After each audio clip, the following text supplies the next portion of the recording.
Buenos días, bienvenido al Carmen Santa Elena. Hoy he venido a Colmenarillo, porque sé que hay un nuclete que le hace falta meterle comida y le voy a meter comida.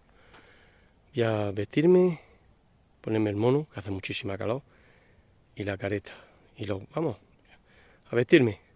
Muchas veces, perdonad porque muchas veces con los guantes no me detecta la cámara del móvil y no puedo cortar el móvil. O sea que si veis, escucháis algo raro, es por eso, ¿vale? Hoy me he traído a mi padre, al hombre.